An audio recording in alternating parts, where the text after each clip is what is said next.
Hello and good morning. I'm Theolyn and this is the Bridge of Stars. This morning I've already been out for a walk. The sun is shining. My lilac bush is blooming with white lilac. Down the lane there are apple blossoms, and out of my kitchen window every morning I can see a lady blackbird coming to collect berries from the ivy bush. So all is well with the world. As you know, if you've been following these series, every morning I choose a character from the Angel Script pack. And today's character is, here it comes, I can get it right for you, Shin, which is hope.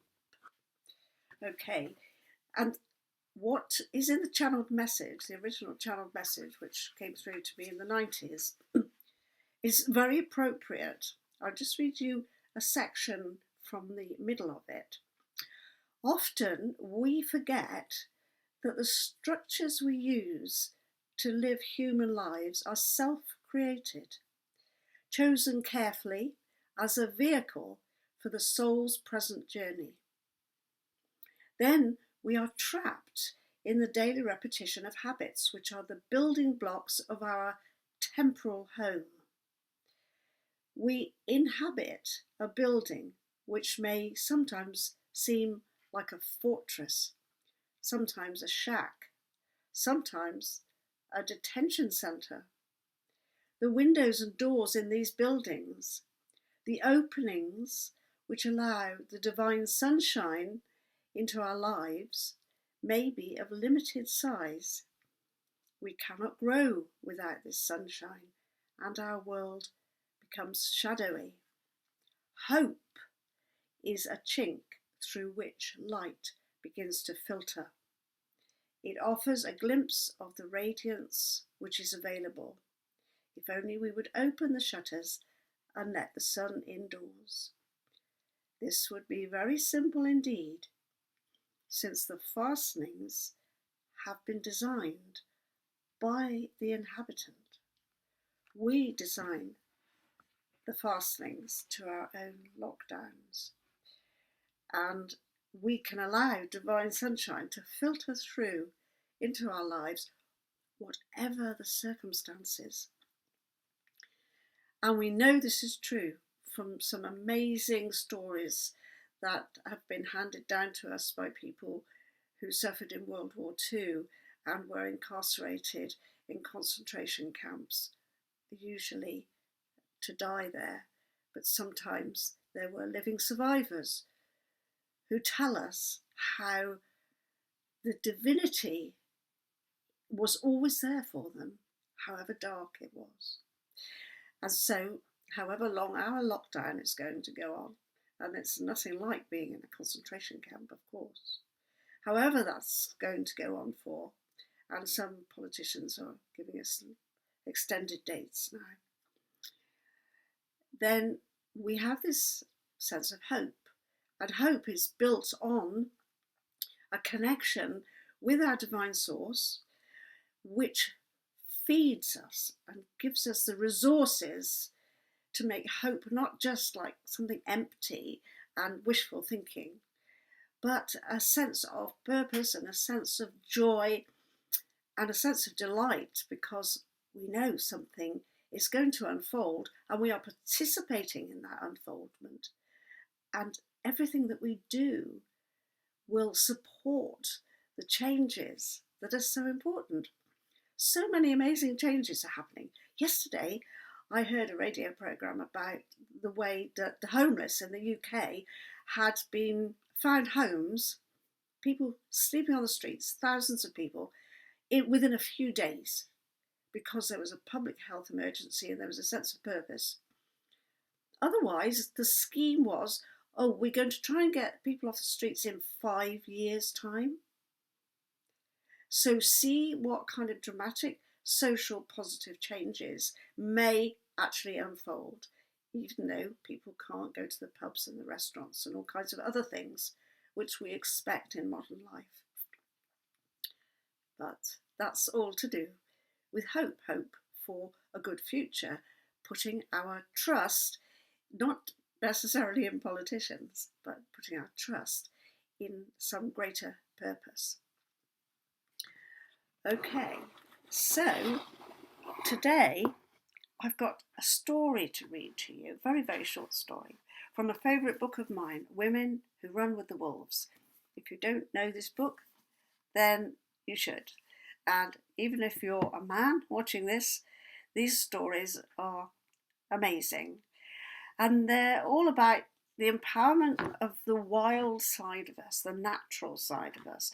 And I think that applies to men and women. I think modern culture has repressed that natural quality for both sexes or genders.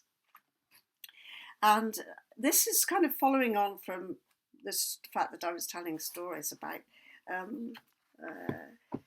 different women who went into the darkness. And this story is called The Woman with Hair of Gold. I hadn't come across it until I read this book, which I got, I think, in the 90s. There was a very strange and beautiful woman with long golden hair as fine as spun gold. She was poor. She was without a mother or a father, and she lived in the woods alone. She wove upon a loom made of black walnut boughs.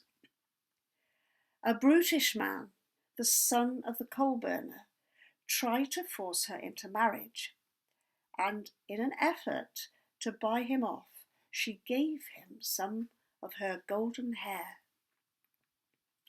But he did not know or care that it was spiritual, not monetary gold, that she gave him.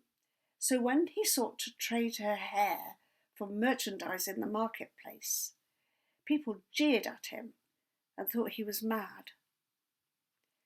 He was furious. He was in a real rage. He thought he'd been cheated. And he returned by night to the woman's cottage, and he killed her with his hands and then buried her body by the river. For a long time, no one noticed that she was missing. No one inquired of her health or health. But in her grave, the woman's golden hair grew and grew.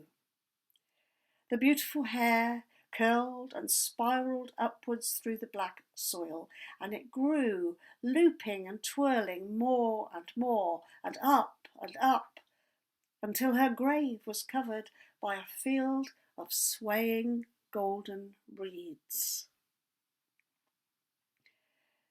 The shepherds cut the curly reeds to make their flutes, and when they played them, the tiny flutes sang and would not stop singing. And this is what they sang. Here lies the woman with golden hair, murdered and in her grave, killed by the son of the coal burner, because she wished to live. And that is how the man who took the life of the woman with the golden hair was discovered and brought to justice, so that those who live in the wild woods of the world, like we ourselves do, were safe again once more. And I think that's such a magical story. Of course, it's about a magical process. She doesn't come back to life in her own body, but her hair grows and becomes this natural resource for the shepherds. And through the shepherds playing the flutes, everybody discovers and realises what has happened. So I think she's rather like Mother Nature, and we have only thought of Mother Nature's resources as being of monetary value and not of spiritual value, and therefore we have tended to rape Mother Earth and murder her and not pay due attention and due respect to the gifts that we get from Mother Earth all the time, the continual growing and feeding and sustaining. So let us be aware in this time that if we give Mother Earth a bit of quiet space, her golden gifts can grow again. The pollution goes down, and it may be that with the economic turnaround, fewer people will be able to afford to go on aeroplanes and pollute the atmosphere, or fewer people will travel to work because they've learned how to work at home. Think of all the amazing positive things that will allow Mother Earth to grow golden and green again for us. It's a real turning point, this. Okay, so that's the story for today, and I shall be back again after a day's break, because I always take a day off for a holy day. So I'll have a day's break, and I'm going to come back next time with a topic concerning time, because I've mentioned time on one or two occasions over the last few episodes, and I think it's a topic that's really important to explore for our sense of well-being in the world, how we relate to time, what we believe about the nature of time, and therefore, of course, what we believe about the nature of death. So time is going to be a bit of a theme for us next time around. And I just going to finish, of course, with the book Bridge of Stars. And I realised when I opened it and found the piece that I wanted, it's really, really short, that I'd already put this little necklace on, which was given to me by one of my daughters. It's got a little pearl there. And as it happens, today's couple of lines, just 2 lines, called The Pearl. Pearls do not lie on the seashore. If you desire one, you must dive for it. And that's described as an Oriental proverb. We must dive for pearls. We get wisdom, represented by pearls, when we dive deep. That's what we do when we meditate. Twice a day, meditation. Don't forget. Blessings to you. Keep joyful, and I shall see you not tomorrow, but the next day. Goodbye.